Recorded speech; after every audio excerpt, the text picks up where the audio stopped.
Welcome back to my channel.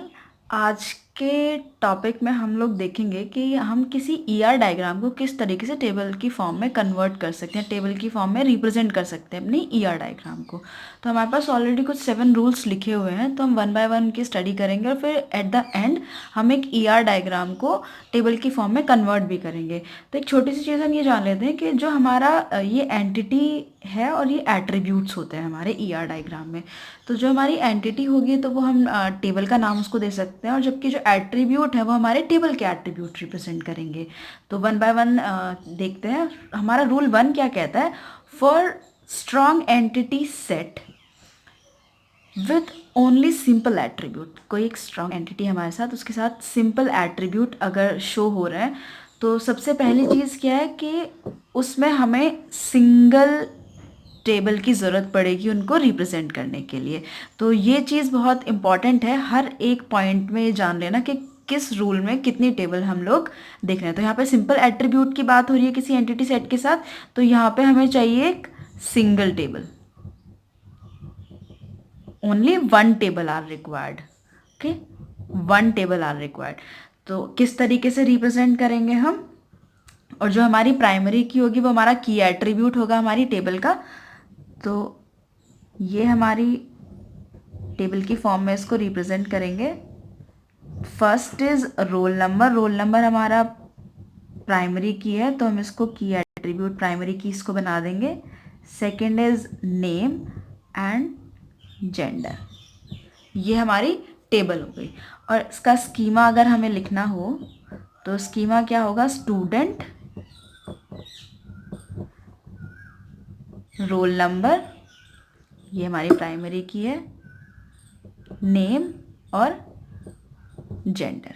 Okay, ये हमारा first rule है सिंपल एट्रीब्यूट के साथ। सेकेंड रूल हमारा क्या कहता है? For strong entity set with only composite attribute, कोई हमारी एंटिटी सेट है उसमें कंपोजिट एट्रीब्यूट अगर आते हैं तो हम उसको किस तरीके से कन्वर्ट करेंगे। तो फर्स्ट थिंग क्या है कि जो अगर कंपोजिट एट्रीब्यूट है हमारे पास, स्टूडेंट, एंटिटी, ये नेम और एड्रेस हमारे पास 2 कंपोजिट एट्रीब्यूट है, तो उनमें भी हमें एक सिर्फ सिंगल टेबल की हेल्प से हम उनको रिप्रेजेंट करेंगे। ओनली 1 टेबल आर रिक्वायर्ड है। ओके, तो किस तरीके से रिप्रेजेंट करेंगे हमें? ये जो हमारे कंपोजिट एट्रीब्यूट हैं उनको हम डायरेक्टली टेबल में ना लिखकर इसके जो सिंपल एट्रीब्यूट्स होते हैं वो हम अपनी टेबल में मेंशन करते हैं जब हमारे पास कंपोजिट एट्रीब्यूट की बात आती है। तो इसमें हमारे नंबर ऑफ एट्रीब्यूट्स कितने हो जाएंगे हमारे टेबल में? रोल नंबर जो हमारी प्राइमरी की होगी, roll number, first name, last name, city, street और address. Roll number that is primary key, first name, last name, फिर सिटी, स्ट्रीट एंड एड्रेस। ये हो गया हमारा टेबल की फॉर्म में कन्वर्ट। जब हम कंपोजिट एट्रीब्यूट की बात करें, कंपोजिट एट्रीब्यूट को डायरेक्टली ना लिख के उनके जो सिंपल एट्रीब्यूट्स होते हैं सिंपल एट्रीब्यूट की फॉर्म में हम यहाँ पे इसको मेंशन करते हैं। तो इसका स्कीमा कैसे लिख सकते हैं आप? स्टूडेंट और ये सभी attributes 1 2 3 4 5 6 attributes. Okay, next rule क्या कहता है? नेक्स्ट रूल कहता है कि yes it's visible to you students, for strong entity set with multi value attribute। First में हमने सिंपल एट्रीब्यूट की बात की है, सेकंड में हमने कंपोजिट की बात की है, थर्ड में हम मल्टी वैल्यू एट्रीब्यूट की बात करें। तो मल्टी वैल्यू एट्रीब्यूट को हम डबल ओवल से रिप्रेजेंट करते हैं। तो ये हमारे पास एक एंटिटी है, इसके 3 एट्रीब्यूट, और जो हम इसमें पहली चीज़ क्या है जानने की ज़रूरत कि इसमें हम 2 टेबल की हेल्प से इसको रिप्रेजेंट करेंगे। इसमें 2 tables are required. Okay, 2 table में क्या होगा? फर्स्ट टेबल में क्या होगा? हमारी प्राइमरी की और नेक्स्ट एट्रीब्यूट, और सेकेंड टेबल में हमारा मल्टी वैल्यू एट्रीब्यूट और हमारी प्राइमरी की। दो टेबल में हमारे सिंपल एट्रीब्यूट आएंगे और प्राइमरी की आएगी, और जो अनदर टेबल होगी, चाहे हमारे हमारे जो एंटिटी सेट है उसमें कितने भी मल्टी वैल्यू एट्रीब्यूट हो, फिर वो नेक्स्ट वैल्यू में आएगा। तो फर्स्ट टेबल में हमारा जितने भी हमारे नॉर्मल एट्रीब्यूट होंगे, रोल नंबर, हमारा की एट्रीब्यूट और हमारे अदर एट्रीब्यूट्स, और जो सेकंड टेबल हमारी होगी उसमें हमारे होंगे की एट्रीब्यूट, प्राइमरी की मीन्स, और हमारे multi value attribute, mobile number. इस तरीके से हम उसको रिप्रेजेंट करेंगे। ओके, तो नेक्स्ट रूल हमारा क्या कहता है, rule 4, translating relationship set into a table. अभी तक जो 3 रूल थे वो एट्रीब्यूट पर बेस्ड थे, फोर्थ रूल हमारा रिलेशनशिप सेट पर है कि ये हमारी एक एंटिटी सेट, ये एक एंटिटी, तो इनको जो कनेक्ट करता है वो हमारा रिलेशनशिप सेट। ओके, तो इसमें क्या है, हमारे पास only one table are required, only one table are required. एक टेबल की हेल्प से हम इसको रिप्रेजेंट कर सकते हैं। तो जो हमारी एट्रीब्यूट क्या होंगे टेबल के, एक तो हमारी प्राइमरी की होंगी जो इन दोनों टेबल में कनेक्टेड है, जो पार्टिसिपेटिंग एंटिटी सेट में जो हमारी प्राइमरी की है वो होंगी। मीन्स पार्टिसिपेट कौन कौन सी एंटिटी कर रही है, डिपार्टमेंट और एम्प्लॉय, तो इन दोनों में जो प्राइमरी की है एक वो आएंगी।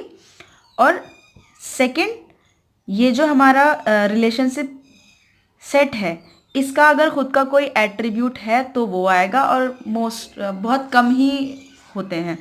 ठीक है, तो क्या हो सकता है फिर, only one table are required, तो इसका प्राइमरी की एम्प्लॉय नंबर,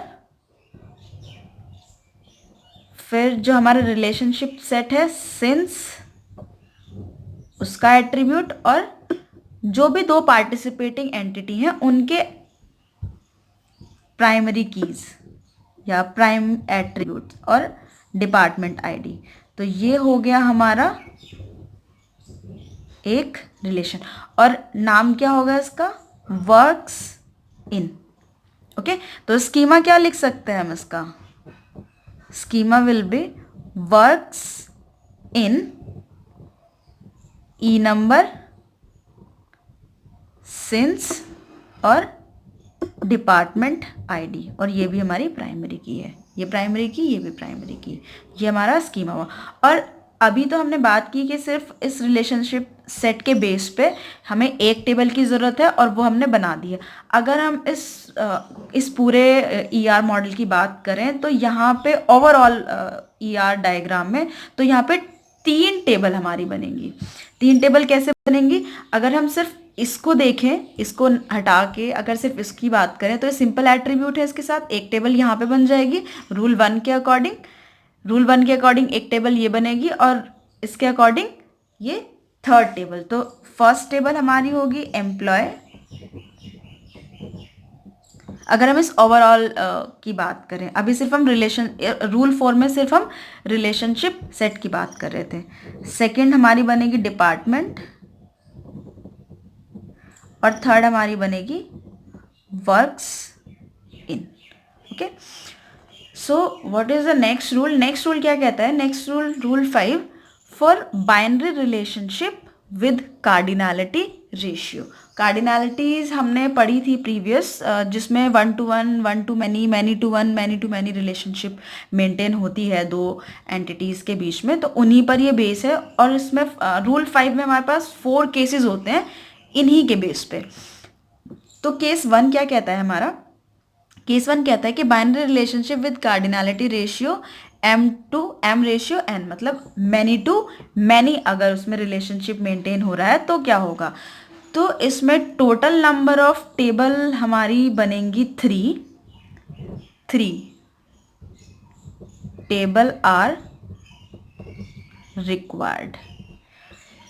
कैसे, one table, second table and third table is for relation. Relation में क्या होगा, जो हमारा रिलेशनशिप सेट है इसमें इन दोनों जो पार्टिसिपेटिंग एंटिटीज हैं इन दोनों के की एट्रीब्यूट्स आएंगे, जो अभी हमने रूल नंबर 4 में स्टडी किया है। तो फर्स्ट टेबल क्या होगी हमारी, ए और उसके एट्रीब्यूट A1 और A2। A1 हमारा प्राइमरी की है, बी के एट्रीब्यूट B2, B1 हमारा प्राइमरी की, और लास्ट आर इन दोनों की जो पार्टिसिपेटिंग एंटिटीज हैं इनके प्राइमरी की और B1। ये हमारी 3 टेबल बन जाएंगी जब many to many relationship maintain हो रहा है दो एंटिटीज के बीच में। नेक्स्ट है रूल 5 का केस 2। केस 2 क्या कहता है, केस 2 कहता है कि अगर दो एंटिटी सेट में one two many relationship maintain हो रहा है तब क्या होगा। वन टू मैनी रिलेशनशिप में यहाँ पे इसमें हमें 2 table are required, 2 table are required. अब 2 टेबल आर रिक्वायर्ड कैसे होंगी ये, इसमें जो रिलेशनशिप है many, one two many, many की साइड जो रिलेशनशिप है वहाँ पे हम इन दोनों को, रिलेशनशिप को और इस एंटिटी को कंबाइनली रिप्रेजेंट करेंगे और ये हमारी अकेली टेबल रहेगी। तो एक टेबल क्या होगी हमारी, A1 और A2, और इनको हमें कंबाइन फॉर्म में रिप्रेजेंट करना है। कंबाइन फॉर्म में रिप्रेजेंट करेंगे तो इसका जो की एट्रीब्यूट है वो भी यहाँ आएगा। तो BR A1 और B के दोनों एट्रीब्यूट B1 और B2, A1 और B1। ओके, तो ये हमारी 2 टेबल हुई। केस थर्ड क्या कहता है, केस थर्ड कहता है कि अगर इन एंटिटीज के बीच में मैनी टू वन रिलेशनशिप है तो क्या होगा, तब भी हमें 2 ही टेबल की ज़रूरत होगी, 2 टेबल आर रिक्वायर्ड। और केस 2 का जैसे हमने केस 2 में पढ़ा है जस्ट इसका अपोजिट यहाँ पे होगा, लाइक 2 टेबल आर रिक्वायर्ड। तो ये जो हमारा रिलेशनशिप सेट है अभी B के साथ बना था, अभी यहाँ पे A के साथ ये कंबाइन हो क्लब हो जाएगा और B का जो की एट्रीब्यूट है वो इसके साथ ऐड हो जाएगा। तो फर्स्ट टेबल हमारी क्या होगी, AR A1 A2 और B1, ये हमारा की एट्रीब्यूट था और ये वाला की एट्रीब्यूट। नेक्स्ट हमारी टेबल है B1 और B2। यहाँ पे हमने A और R को क्लब किया है, जहाँ पे भी मैनी रिलेशनशिप शो हो रहा है वहाँ पे हम इन दोनों को रिलेशनशिप को और एंटिटी को क्लब करके रिप्रेजेंट करेंगे। ओके, नेक्स्ट रूल है हमारा केस 4। केस 4 में है हमारा 1 to 1 अगर रिलेशनशिप मेंटेन हो रही है तो क्या होगा। 1 to 1 रिलेशनशिप है तो यहाँ पे हमें स्टिल 2 टेबल आर रिक्वायर्ड। अब इनको रिप्रेजेंट कैसे करेंगे, 2 टेबल आर रिक्वायर्ड है अगर यहाँ पे इसको कि अब प्रॉब्लम ये है कि ये जो हमारा रिलेशनशिप सेट है वो A के साथ भी जाएगा और R के साथ भी जाएगा। कैसे, इसको रिप्रेजेंट करने के 2 तरीके हैं, 2 वेज। पहला तरीका क्या है, पहले तरीके में क्या होगा कि हम जो रिलेशनशिप सेट है वो B के साथ क्लब कर देंगे और दूसरे तरीके में जो दूसरा तरीका होगा उसमें हम रिलेशनशिप सेट को A के साथ क्लब कर देंगे। ओके, तो पहले देखते हैं AR, मतलब रूल केस 2 और केस 3 को हम कंबाइन करके यहाँ पे देखेंगे। केस 2 और केस 3 को कंबाइनली हम यहाँ पे देख रहे हैं। AR को हमने कंबाइन किया तो A1 A2 और B का की एट्रीब्यूट B1। ओके, और नेक्स्ट टेबल क्या होगी हमारी, B, B1 और B2। अभी हमने क्या किया, रिलेशनशिप सेट को ए के साथ क्लब किया, अब हम दूसरी एंटिटी के साथ इसको क्लब कर देंगे। क्या बनेगा फिर, BR B1 B2 और A1, और नेक्स्ट टेबल हमारी होगी A, इसमें A1 और A2। ओके, ये था हमारा केस 4। नेक्स्ट है रूल 6। अभी हमने रूल 5 तक स्टडी किया। रूल 6 क्या कहता है, for binary relationship with both cardinality, constraint and participation. इसमें अभी कार्डिनैलिटी हमने रूल 5 में स्टडी किया है, अब इसमें पार्टिसिपेशन कंस्ट्रेंट भी आ गया।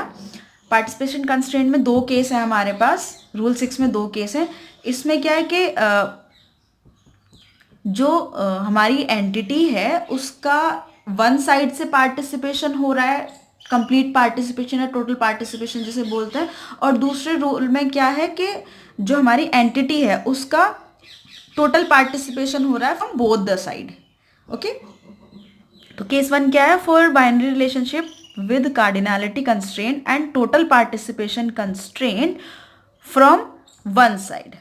इसमें जो हमारा पार्टिसिपेशन है उसको हम डबल लाइन से रिप्रेजेंट करते हैं। इसमें रूल 5 तो फॉलो होगा ही, because of the total participation constraint जो फॉरेन की रिक्वायर्ड होती है, नॉट नल कंस्ट्रेंट। तो देखते इसमें 2 table are required here, 2 table are required.